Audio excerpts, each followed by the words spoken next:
शुरू होना ना, ताने बाहर जाकर फिर कमेंट कर दो। दोस्तों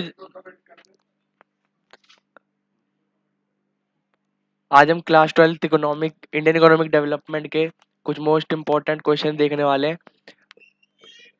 तो चैप्टर हमारा इंफ्रास्ट्रक्चर। तो पहला क्वेश्चन है, explain the term infrastructure. Infrastructure refers to all such activities, services which are needed to provide different kinds of services in an economy. Question 2. Explain two categories into which infrastructure is divided. How are both independent? The infrastructure can be categorized into two heads. First, economic infrastructure. Second, social infrastructure. Economic and social infrastructure together helps in the overall development of the economy. Economic infrastructure. It improves productivity levels in productive sectors such as agriculture and industry by providing support services such as energy, transport, communication, etc. Social infrastructure. It improves human productivity and efficiency through facilities of education, health, housing, etc. Hence, both are supplementary and complementary to each other, that is, both are interdependent. Third question, how do infrastructure facilities boost production? Answer. Infrastructure provides supporting services in the main areas of industrial and agricultural production. Agricultural production depends on the development of infrastructural facilities like roadways, railways, power, etc. Industrial progress depends on the development of power and electricity generation, transport, and communication. Fourth question, infrastructure contributes to the economic development of a country. Do you agree? Explain. Development of infrastructure and economic development go hand in hand. Agricultural depends on the adequate expansion and development of irrigation facilities. Industrial progress depends on the development of power and electricity generation, transport, and communication. Infrastructure contributes to economic development of a country both by increasing the productivity of the factors of production and improving the quality of life of its people. Question 5. What is the state of rural infrastructure in India? A majority of our people live in rural areas.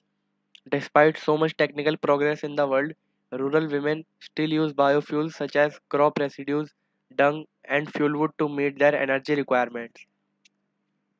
About 90% of the rural households use biofuel for cooking. Rural people have to travel long distances to fetch fuel, water, and other basic needs. As per Census 2001, only 56% of the rural household had electricity connection. Tap water availability is limited to only 24% rural households, and the remaining households make use of water from open sources like wells, tanks, ponds, etc. Access to improved sanitation in rural areas was only 20%. Question 6. What are three basic sources of generating power? The three main sources of generating power are thermal power, hydropower, and nuclear or atomic power. Question 7. What do you mean by transmission and distribution losses? How can they be reduced? Electric power transmission and distribution losses include losses in transmission between source of supply and the points of distribution and in the distribution to consumers, including pilferage. Transmission and distribution losses can be reduced through following measures: improvement in plant fruit sector, promote role of private sector, better research and development efforts, proper check on power theft, and taking strict action against the culprits. Power should be supplied free or at subsidized rate only to the poor and marginal farmers. Question 8. What are the various non-commercial sources of energy? First, firewood, agricultural waste, and dry dung. Question 9. Justify that economic crisis can be overcome with the use of renewable sources of energy. Answer. Being a tropical country, India has unlimited potential for renewable energy sources such as solar energy, wind energy, geothermal energy, biogas, and tidal power. These sources do not rely on fossil fuels and avoid carbon emissions and provide additional supply of electricity. India is facing serious power crisis as power generation is still insufficient in comparison to its requirement. Greater reliance on such renewable energy sources offers enormous economic, social, and environmental benefits and helps to fight with power crisis. Question 10. How are the rates of consumption of energy and economic growth connected? Energy is an important input for most of the production processes and consumption activities. It plays a crucial role in the development of an economy. There exists a positive correlation between economic growth and demand for energy. It happens because growth is an index of increasing productive activity which requires larger amount of energy. In India, energy is used on a large scale in agricultural and related areas like production and transportation of fertilizers, pesticides and farm equipment. Energy is required in houses for cooking, household lighting and heating. So it can be said that the consumption of energy rises with the economic growth. Question 11. What is the global burden of disease?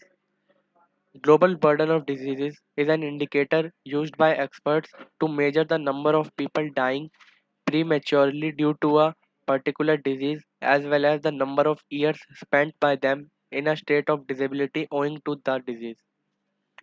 Question 12. How has women's health become a matter of great concern? Women's health has become a matter of great concern because they suffer many disadvantages as compared to men. The child sex ratio declined 9 from 945 in 1991 to 927 in 2001.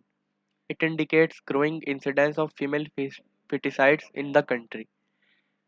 Around 3 lakh girls below 15 years of age are not only married but have already born children at least once.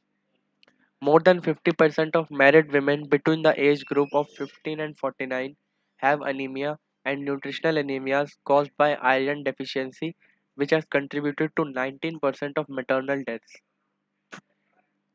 Abortions are also a major cause of maternal morbidity and mortality in India. Question 13. How can we increase the effectiveness of healthcare programs? The effectiveness of healthcare programs can be increased through following measures.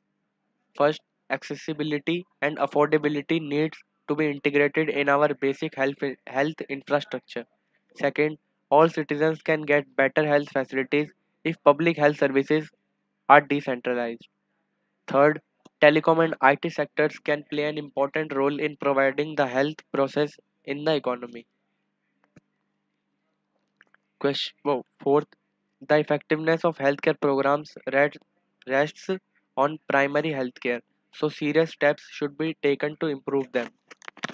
Question 14. Why non-conventional sources of energy are less used in the industries? Non-conventional sources of energy are less used in the industries because a lot of problems are faced in harnessing them and storing them, besides the problems of heavy cost and management. Question 15. What are the indicators of health status of a country? The health status is usually measured in terms of life expectancy at birth, infant mortality rate, birth rate, death rate, along with the incidence of communicable and non communicable diseases. Thank you.